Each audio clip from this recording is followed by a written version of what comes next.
Mesdemoiselles, Mesdames et Messieurs, nous passons à la correction des variantes, pièges et artefacts en radiologie thoracique. Le poumon droit est plus clair que le poumon gauche parce qu'il y a une mastectomie droite.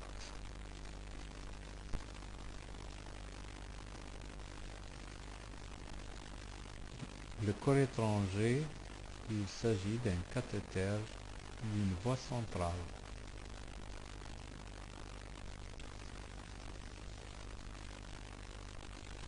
Le poumon droit est plus clair que le poumon gauche parce qu'il y a une agénésie du muscle pectoral droit. Diagnostic fait à l'examen clinique.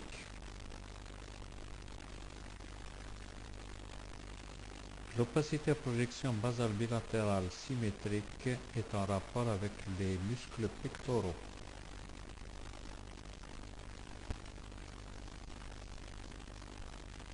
L'opacité à projection bilatérale symétrique chez cet homme correspond à une gynécomastie bilatérale. La principale conséquence d'un thorax creux est la constatation d'un faux gros cœur. Par changement de l'orientation de l'axe du cœur.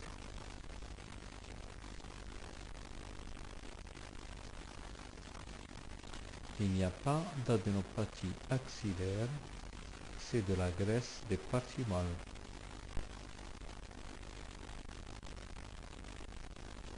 Il ne s'agit pas d'adénopathie cervicale, mais des parties molles du cou.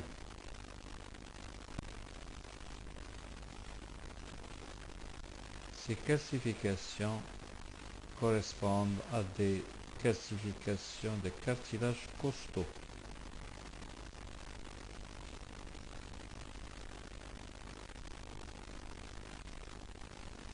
Les anomalies costales sous forme de côte en pince de homard sont d'origine congénitale.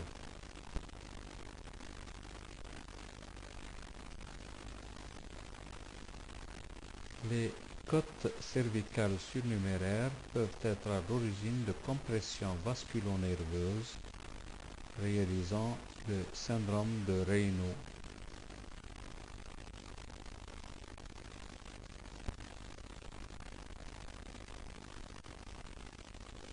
Non, il ne s'agit pas d'une adénopathie latérotrachéale droite, mais il s'agit du manubrium sternal qui déborde à droite parce que le cliché n'est pas symétrique. Lorsque la ligne paravertébrale droite, fléchée par des flèches rouges, est d'épaisseur normale, c'est le témoin de l'absence d'adénopathie latérotrachéale. En effet, s'il y avait une adénopathie latérotrachéale, la ligne paratrachéale droite sera effacée. C'est le signe de la silhouette.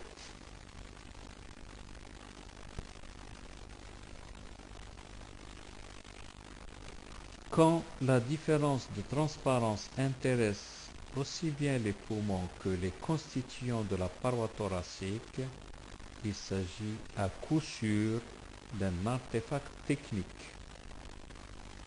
C'est-à-dire que le malade n'est pas bien symétrique ou le centrage de la grille n'est pas correct.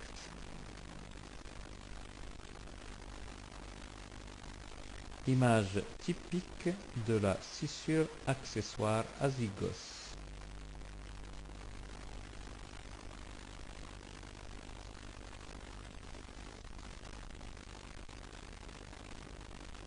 L'opacité basale bilatérale est un artefact technique, cliché réalisé en expiration chez une femme qui a de gros seins. Ces deux facteurs participent à la diminution de transparence des bases pulmonaires.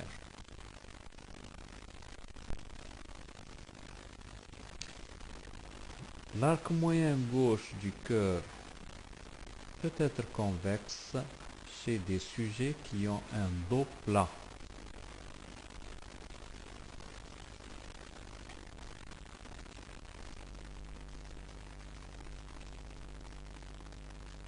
Question 17. Il s'agit de synostose, c'est-à-dire de soudure des arcs postérieurs des côtes, synostose costale, intéressant 4e et 5e côte gauche, post-opératoire chez cette patiente.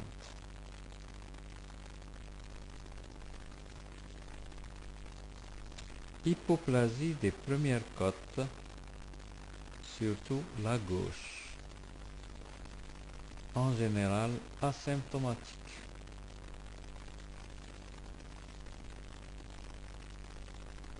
Les corps étrangers métalliques correspondent à l'ostéosynthèse d'une sternotomie pour chirurgie cardiaque.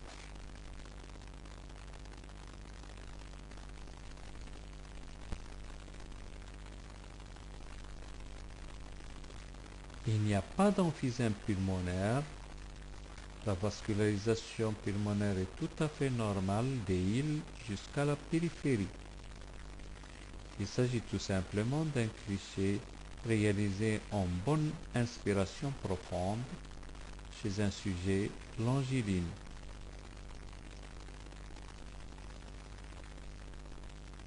Il ne s'agit pas de côte cervicale, mais plutôt d'images construites entre les muscles sternocléidomastoïdiens et les premières côtes.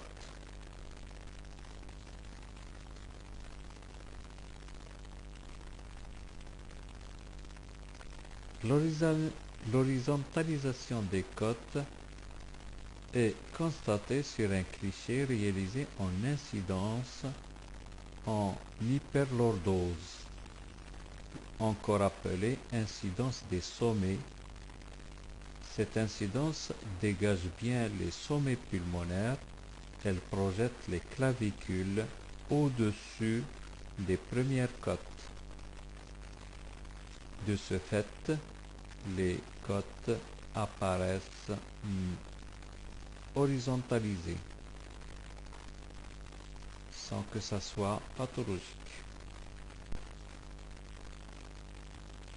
Opacité de projection latérocervicale gauche, fléchée, correspondant à une natte de cheveux chez cette fille.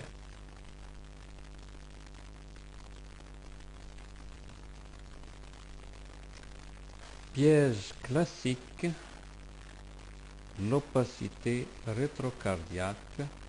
Il faut faire très attention, il faut bien analyser la vascularisation pulmonaire en arrière du cœur, surtout à gauche. Chez ce nourrisson, il y a une opacité évidente de projection rétrocardiaque en rapport avec un foyer pneumonique.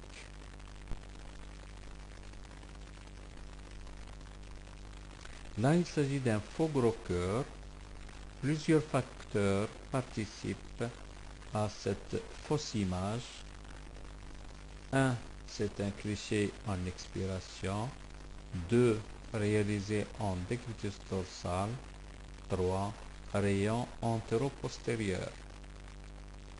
Lorsque le rayon est antéro-postérieur, le cœur est loin du film et par conséquent, son image sera agrandie.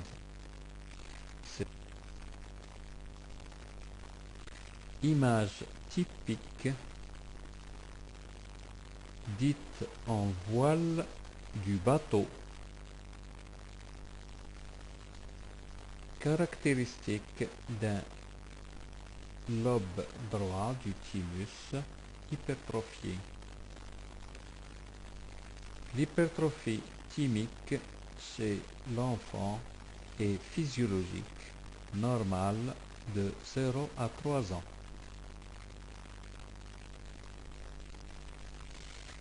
Il est également normal de voir une trachée déformée en baïonnette chez un nourrisson si le cliché est pris en expiration. La trachée devient rectiligne en inspiration. Merci de votre attention.